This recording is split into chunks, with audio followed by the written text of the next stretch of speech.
बिस्मिल्लाहिर्रहमानिर्रहीम। आज हम बात करेंगे हज पॉलिसी 2025 के हवाले से जो अनाउंस होने जा रही है 10 नवंबर को। और इस हज पॉलिसी में सरकारी स्कीम के लिए जो कोटा मुख्तस किया गया है वो है 2,79,110।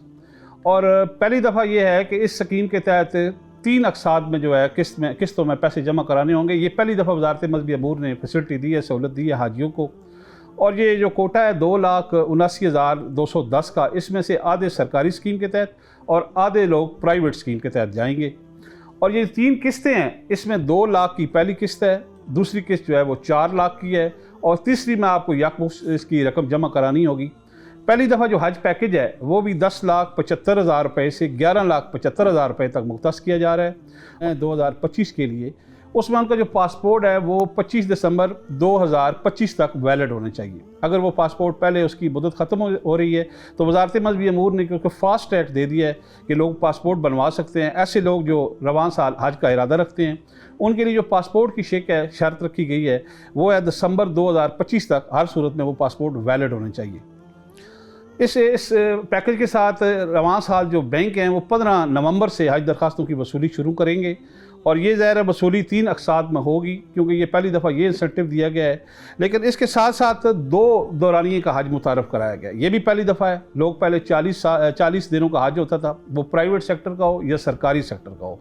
लेकिन इस दफ़ा 2 दौरानिए 20 दिनों का एक दौरानिया है जिसे अब कम मुद्दती दौरानिया कहा गया है और दूसरा जो है पूरे यानी 40 दिनों का है जिसमें से ज़ाहिर है वो 20 दिन मक्का मुकरमा और 20 दिन मदीना पाक में हाजी गुजारते हैं। लेकिन ये दौरानिया का भी आपकी शिक आप पे जो फार्म भरेंगे उसके लिए हज के लिए अपना हज के फार्म जो आप भरेंगे उसमें आपको बतानी होगी। लेकिन 20 दिनों का जो हज है उसका पैकेज भी पूरा होगा जो 10,75,000 रुपये से 11,75,000 रुपये तक मुख्तस किया जा रहा है। उस पैकेज के तहत ही आप ये शिक भी बताएंगे कि आप कम दौरानिए का हज करेंगे या पूरे दिन यानी 40 दिन आप पूरे करेंगे। इसके साथ साथ पहली दफ़ा स्पॉन्सरशिप स्कीम जो है वो मुतारफ़ कराई जा रही है और ये बड़ा दिलचस्प अमर है। ये सिर्फ इस वजह से है कि जो लोग बैरून मुल्क हैं और फ़रीज़ हज अदा करना चाहते हैं उनके लिए जो है वो कुरानंदाज़ी से मुस्तस्ना होंगे क्योंकि आधे लोग ज़ाहिर है सरकारी स्कीम के तहत जो 83 या 84 हज़ार लोग हज पे जाएंगे, अगर ये दरखास्तें बढ़ जाती हैं इस फिगर से जो वज़ारत मज़हबी अमूर ने मुख्तस की है यानी उसका जो सेट की है कि 83 हज़ार के करीब सरकारी दरखास्तें आएंगी और वो लोग अगर दरखास्तें पूरी हो गई तो वो तो ज़ाहिर है उसके लिए कुरानंदाज़ी नहीं होगी। लेकिन अगर इससे बढ़ जाएंगी तो फिर ये कुरानंदाज़ी बेल्टिंग होगी और बेल्टिंग भी कंप्यूटराइज होगी। लेकिन जो स्पॉन्सरशिप स्कीम है इसका 5,000 का कोटा मुख्तस किया गया है। ये उन लोगों के लिए है जो डॉलर में या फ़ॉरेन करेंसी में वो पेमेंट जमा कराएंगे और वो लोग कुरानंदाज़ी से मुस्तस्ना होंगे। इसी तरह का ये जो प्राइवेट स्कीम का हज है जिसमें आधा कोटा 83 लगभग 83 या 84 हज़ार उसमें मुख्तस किया गया है उन हजियों का, उनके लिए जो स्पॉन्सरशिप स्कीम है वो 25,000 है। सरकारी जो है वो 5,000 है और प्राइवेट 25,000 है। यानी 25,000 वो लोग जो बैरून मुल्क हैं वो फॉरेन एक्सचेंज में वो पैसे जमा कराते हैं बैंकों में, अगर वो हज करना चाहते हैं तो उनकी कुरानंदाज़ी नहीं होगी, उनको यानी बराह रास्त शामिल कर लिया जाएगा। इसके साथ साथ वज़ारत मज़हबी अमूर एक नया इंसेंटिव भी देने जा रही है। हजियों को बहुत ज़्यादा शिकायत होती है कि जब वो मदीना पाक में, हरम पाक में या जो मक्का मुकरमा में पहुँचते हैं तो वो अपने जो घर वाले अजीज़ व क़ारब हैं उनसे उनका रब्ता नहीं हो पाता। तो पहली दफ़ा 5,000 की यू फ़ोन की एक ऐसी सिम दी जा रही है जिस पर व्हाट्सएप कॉल की जा सकेगी, वरना सऊदी अरब में ईमो या कोई ऐसी ऐप लोड करनी पड़ती है जिसके साथ पाकिस्तान में लोग बातें करते हैं और बड़ा मसाइल पेश आते हैं क्योंकि ज़ाहिर है उस वक्त 30 या 40 लाख लोग होते हैं और वहाँ पर कम्युनिकेशन एक प्रॉब्लम आता है, लोगों की बातचीत नहीं हो सकती, खलल आता है और लोगों के मसाइल बढ़ते हैं, फिर फैमिली और बच्चे भी साथ होते हैं। तो पहली दफ़ा वज़ारत मज़हबी अमूर ये कर रही है कि 2 सूट केस दे रही है, एक में ज़ाहिर है वो अपना साजो सामान रखेंगे और एक वो हैंड कैरी करेंगे। और इसके साथ साथ वो 5 से 6 हज़ार की यू फ़ोन की सिम दे रही है जिसमें वो उनका यानी पूरा वो डाटा मौजूद होगा और उसमें बैलेंस भी मौजूद होगा। वो जाती फंक्शनल हो जाएगी जब वो सऊदी अरब पहुँचेंगे और वो अपने घर वालों से बात कर सकेंगे। ये पहली फैसिलिटी पहली दफ़ा ये भी दी है वज़ारत मज़हबी अमूर ने। और जो ये हज दरखास्तें हैं ये तकरीबन 15 नवंबर से ये शुरू हो जाएंगी। लेकिन बहुत बड़ा इंसेंटिव है सरकारी स्कीम के लिए क्योंकि बहुत सारे लोग जो हैं वो जो बैरून मुल्क होते हैं या उनकी जॉब पूरी हो जाती है। जो हमारे यहाँ जो हज का कलीशा है वो ये है कि लोग वालिदैन को पैसे जमा करके भेजते हैं और उनके लिए एकदम अदायगी 11 लाख रुपया बड़ी मुश्किल होती है क्योंकि इसमें कुर्बानी के पैसे जो 55,000 हैं वो इलादा हैं। उसके अलावा लोग 1 या 2 लाख रुपये अपने ज़ादे राह भी लेके जाते हैं, ज़ाहिर उन्होंने उनको छोटी मोटी शॉपिंग करनी होती है। और इस तरह जो 15 नवंबर से ये हज दरखास्तों का अमल शुरू हो रहा है। अब वो लोग जो फरीज़ हज अदायगी के लिए जाना चाहते हैं उनके लिए ज़रूरी है कि वो अपना नया पासपोर्ट अगर उनका एक्सपायर हो रहा है तो 25 दिसंबर 2025 तक वैलिड होने चाहिए, वो बनवा लें और अपनी तैयारी कर लें।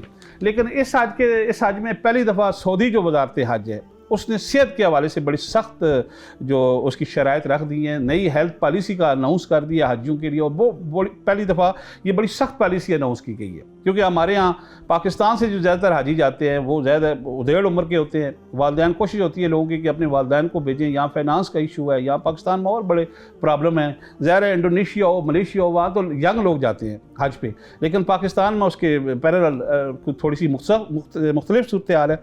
इस दफ़ा जो सऊदी वज़ारत हज है उसने जो ये हेल्थ के हवाले से पॉलिसी दी है पाकिस्तानी हुजाज के लिए वो बहुत सख्त है, यानी 12 साल से कम उम्र बच्चे रवां साल हज पे नहीं जा सकेंगे।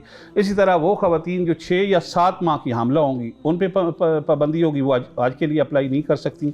और इसके साथ साथ जो उन्होंने SOP मरीज़ों के लिए दिए हैं, मेरा ख्याल है कि वो बहुत सख्त हैं, क्योंकि पाकिस्तान में कोरोना इस वक्त जो वबा चल रही है, डेंगू की चल रही है, और ये दोनों बीमारियों में मुब्तला शख्स जो मुतासर होगा वो हज पे नहीं जा सकेगा।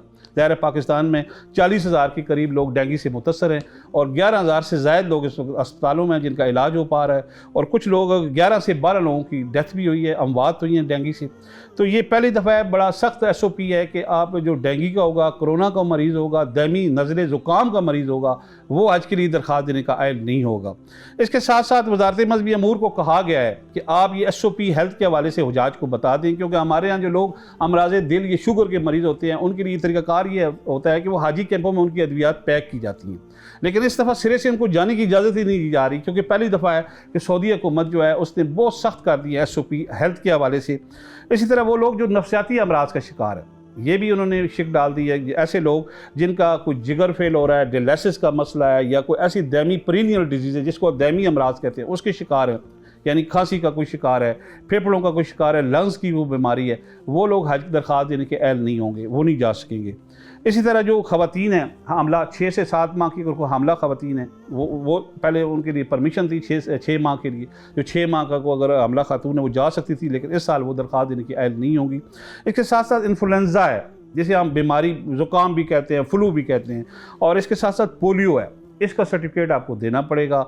उसके साथ साथ अगर किसी का अपना मरीज़ का शक पड़ता है कि ये मरीज़ जो है इस बीमारी में मुब्तला है या उसमें कुछ सिम्टम या अलामात हैं, तो उसकी बड़ी सख्त चेकिंग होगी। ज़ाहिर है वहाँ पे पाकिस्तानी डॉक्टर या पाकिस्तानी वो सिस्टम तो है नहीं कि आपको सिफारिश के ज़रिए सऊदी अरब चले जाएँ, उनके बड़े सख्त SOP है। और अगर ऐसा लोग दरख्वास्त देते हैं और किसी तरीके से वहाँ पहुँच जाते हैं, तो जद्दा एयरपोर्ट पर भी इन चीज़ों की जदीद मशीनरी के साथ आप ये ज़हन में रखेंगे टेस्ट होने हैं।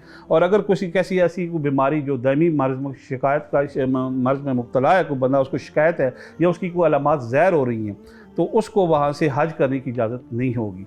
ये पहली दफ़ा है। लेकिन इसके साथ साथ जो प्राइवेट स्कीम है उसका जो पैकेज है वो तकरीबन 12 लाख से 20 लाख तक होगा, क्योंकि उनका होटल पैकेज होता है। सरकारी स्कीम के तहत लोग जो है वो बिल्डिंग में मूवमेंट रह जाता है। और फिर बिल्डिंग में एक और बड़ा प्रॉब्लम है जो सऊदी वज़ारत आज बताती तो है हमारी वज़ारत मज़हबी अमूर को, लेकिन यहाँ लोगों को नहीं बताया जाता। वो फासला जो है वो फ़ज़ाई तरीके से नापा जाता है। ज़ाहिर है वहाँ पर वो पहाड़ी इलाका है, तो जो सरकारी बिल्डिंगें हैं वो तो दूर दराज हो सकती हैं और लोगों का एक पैकेज होता है, मजबूरी होती है। खाना भी ज़ाहिर वज़ारत मज़हबी जो सऊदी वज़ारत है उसको वज़ारत मज़हबी अमूर के साथ उनका लिज़ान हो चुका है, 3-4 साल से वो खाना दे रहे हैं। लेकिन प्राइवेट स्कीम के तहत जो पैकेज है वो 12 से 20 लाख है। पहली दफ़ा वज़ारत मज़हबी अमूर को ये शिकायत भी मौसूल हो रही है कि प्राइवेट स्कीम के तहत जो लोग जाते हैं, जिसे निजी स्कीम कहते हैं, उनको इतना बाउंड किया जाए कि उनका पैकेज भी अफोर्डेबल हो, यानी लोग बर्दाश्त कर सकें। क्योंकि वो 12 लाख से 20 या 25 लाख तक होता है। उसमें वो कहते हैं ज़ाहिर है कि सऊदी एयरलाइन पर जा रहे हैं, फिर वो होटल पैकेज होता है, फिर वहाँ पे मीना में बूफे वगैरह उनका खाने का स्टैंडर्ड होता है। फिर लोग कुछ शिकायत करते हैं जब हज हो जाता है तो फौरी तौर पे उनकी अर्ली वापसी का होता है, प्लान होता है। उसमें प्राइवेट स्कीम वालों की ज़ाहिर है बुकिंग होती है, वो लोगों को पहुँचा देते हैं। लेकिन सरकारी स्कीम का ज़ाहिर है जो सिस्टम है वो यहाँ से चीज़ें तय हो जाती हैं। हाँ, ये आप पहली दफ़ा मुनस्सर है कि आप हज पॉलिसी में 20 दिन यानी कम दौरानिया काज ज़ाहिर करते हैं या 40 दिन आप पूरे दौरानिया काज करते हैं। ये थी आज की बातचीत। मुझे दीजिए इजाज़त। अल्लाह आप सुना।